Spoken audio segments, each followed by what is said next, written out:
Good morning friends, कैसे हैं आप लोग। Welcome to Nifty India Wizard. Nifty India Wizard के मॉर्निंग ट्रेड सेटअप में आपका स्वागत है। आज के इस वीडियो में हम लोग चर्चा करेंगे मंथली एक्सपायरी के दिन क्या हुआ आपकी ट्रेडिंग रणनीति। ग्लोबल बाज़ारों से आज खराब संकेत हैं, तो इन खराब संकेतों के बीच में हम कहाँ खुलेंगे, क्या हमारी ट्रेडिंग रेंज होगी और किस रेंज में हमारी मंथली एक्सपायरी होगी, इन सब पे आज हम चर्चा करेंगे। कल भी हमारे बाज़ारों में काफ़ी सेल ऑफ देखने को मिला और ऊपर से आज ग्लोबल सेटअप हमारा नेगेटिव हो चुका है। तो इन सब के बीच में हम लोग कैसे ट्रेड करेंगे, इसको हम आज इस एपिसोड में जानने की कोशिश करेंगे। तो चलिए दोस्तों शुरू करते हैं।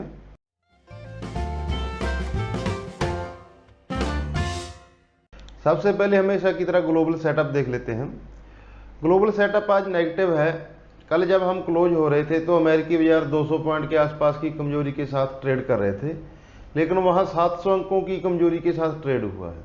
तो इसीलिए आज जो एशियाई बाजार हैं वो लगभग सारे बाजार लाल निशान में काम कर रहे हैं। हांगकांग में 150 अंकों की कमजोरी है, अमेरिकी फ्यूचर 150 अंकों की कमजोरी के साथ काम कर रहे हैं, निक्केई जापान के बाजार 300 अंकों की कमजोरी के साथ काम कर रहे हैं, एसजेएक्स निफ्टी 125 अंकों की कमजोरी के साथ काम कर रहा है। तो इस सब ये डाटा पॉइंट्स हैं जो ग्लोबल सेटअप हमने आज अपना नेगेटिव रखा है। और इंस्टीट्यूशनल आंकड़े कैसे हैं, हमने कैसे रखा है उनको वो देख लेते हैं। एफआई का डाटा पॉजिटिव है, डीआई का डाटा हमने आज नेगेटिव साइड रखा है। एफआई ने कल कैश मार्केट में 1700 करोड़ की बाइंग की है, लेकिन उन्होंने इंडेक्स फ्यूचर भी काफ़ी इंटेंसिटी में बिक्री किया है।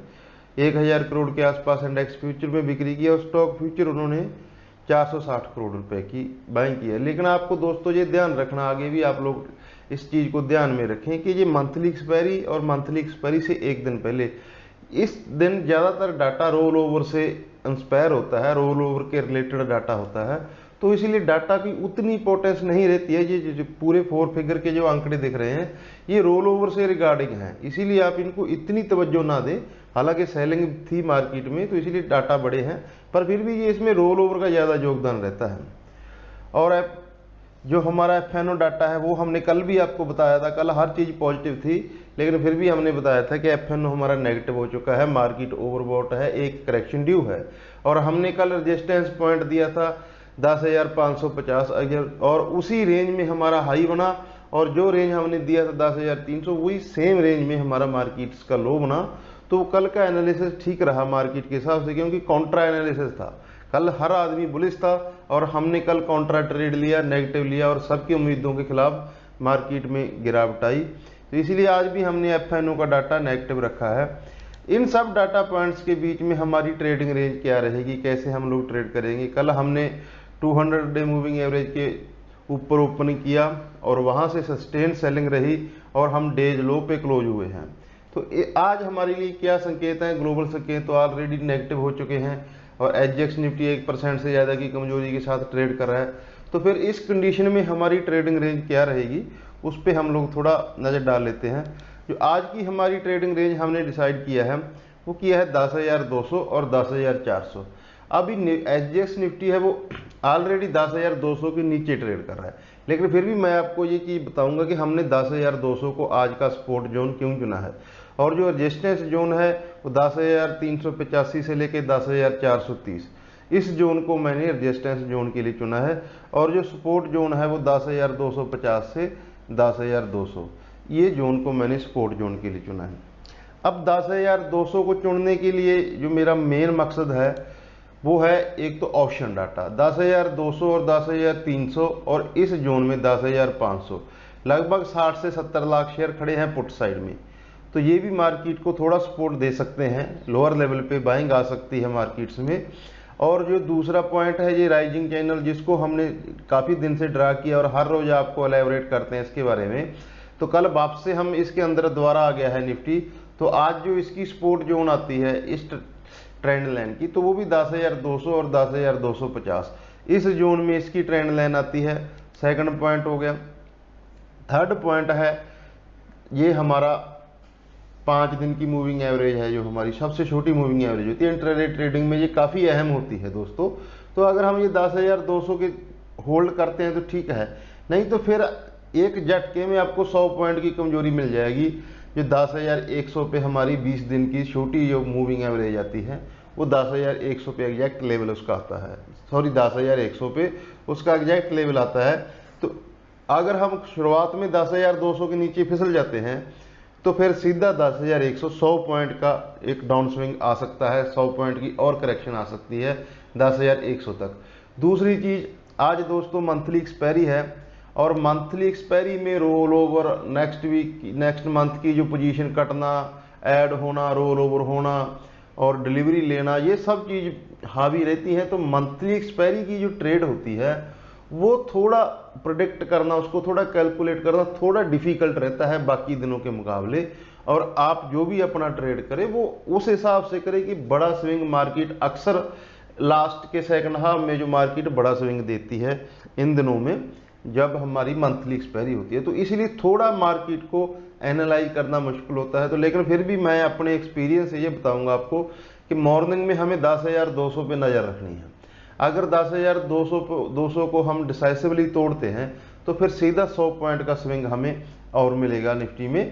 तो 10,200 का स्विंग हमें अगर सपोर्ट टूटता है तो 10,100 तक, नहीं तो फिर 10,200 और 10,400 इस बैंड में हम लोग ट्रेड कर सकते हैं आज के लिए।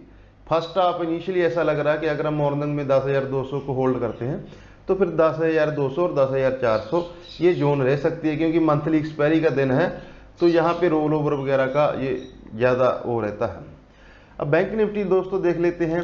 बैंक निफ्टी से ज़्यादा वीक है, वो तो हमेशा से हम लोग बात करते हैं। तो कल हमने 22,500 इसका रेजिस्टेंस रखा था और वहीं पे इसका कल हाई बन गया उसी जोन में। तो आज बैंक निफ्टी की क्या ट्रेडिंग रेंज रहेगी उसको थोड़ा देख लेते हैं। आज बैंक निफ्टी की रेंज रहेगी 20,500 से 21,500। इस जोन को हमने, जिसकी 50 डे मूविंग एवरेज है, इसको आज सपोर्ट जोन के लिए चुना है। और जो कल का लो पॉइंट है, क्योंकि आज हम गैप डाउन खुलेंगे तो ये हमारा आज रेजिस्टेंस बन जाएगा। तो 20,500 और 21,500 इस जोन में आज हम बैंक निफ्टी ट्रेड करेगा। और ये सपोर्ट कहाँ ले सकता है? सपोर्ट ले सकता है 20,500 20,700, ये 50 डेज की जो मूविंग एवरेज है इस जोन में ये कहीं सपोर्ट ले सकता है। लेकिन बैंक निफ्टी आज पता नहीं कितना नीचे खुलेगा, क्योंकि कल ICICI बैंक बहुत वीक था। ICICI बैंक कल बहुत वीक था तो इसने मार्केट पे काफ़ी प्रेशर बनाया। लेकिन जो हमारा आज का स्टॉक ऑफ द डे है और वो है भारती एयरटेल। भारती एयरटेल में बहुत बढ़िया रैली बनी है पिछले काफ़ी दिनों से इसमें। तो कल इसने एक शॉर्ट टर्म चार्ट्स पे ब्रेक डाउन दिया है और अपनी पूरी मूविंग एवरेज के नीचे ये क्लोज हुआ है। तो ये फिर आने वाले कुछ दिनों में या आज ये 50 डे मूविंग एवरेज को दोबारा से अप्रोच कर सकता है भारती एयरटेल। तो इस पे आप लोग ध्यान रखना भारती एयरटेल पे। तो जो ये दिन के दौरान अगर हम कोई भी अपडेट होगी हमेशा की तरह आपको हम लोग अपने टेलीग्राम चैनल पे अपडेट दे देंगे। तो हम हमेशा वहाँ पे एक्टिव रहते हैं, तो आप उस चीज़ को चेक कर लेना। तो चलिए दोस्तों सम अप कर लेते हैं। जो आज निफ्टी की हमारी ट्रेडिंग रेंज है वो हमने आपको बता दी है। 10,200 सबसे इंपॉर्टेंट पॉइंट है। इसके नीचे हम फिसलते हैं तो 10,100 तक की स्विंग आ सकती है। उसके भी नीचे फिसल सकते हैं। ग्लोबल सेटअप और एक्सपायरी रिलेटेड जो भी डाटा है, आज जैसे अभी मॉर्निंग में IMF का बयान आया है कि नेक्स्ट ईयर के लिए, फाइनेंशियल ईयर 21 के लिए हमारी GDP ग्रोथ -4.5 रह सकती है। तो ऐसी नेगेटिव न्यूज कोरोना के फ्रंट पे हमारे जो पेशेंट्स की संख्या है वो 5 लाख के आसपास पहुंचने वाली है। तो ये कोरोना के फ्रंट पे लगातार नेगेटिव न्यूज आ रहे हैं, ग्लोबली भी डोमेस्टिकली भी, और दूसरी उसके जो साइड इफेक्ट्स हैं वो भी निकल के सामने आ रहे हैं। GDP ग्रोथ माइनस में कर दिया हमारा प्रोजेक्शन। तो ये सब चीज़ें हैं। तो इसीलिए आप अभी मार्केट में जो ट्रेड है वो बहुत कॉशियसली करने की ज़रूरत है। पूरी कैलकुलेशन के साथ मिनिमम जो अपनी ट्रेडिंग क्वांटिटी आप लोग रखें। इसीलिए मैं आपको हमेशा से बोलता हूँ कि आप प्रोफेशनली ट्रेड करें। बिना पूरी जानकारी की ट्रेड करना रिस्की हो सकता है। तो अपना और अपनों का ख्याल रखें दोस्तों। कोरोना वायरस से बचाव रखें। Thank you friends.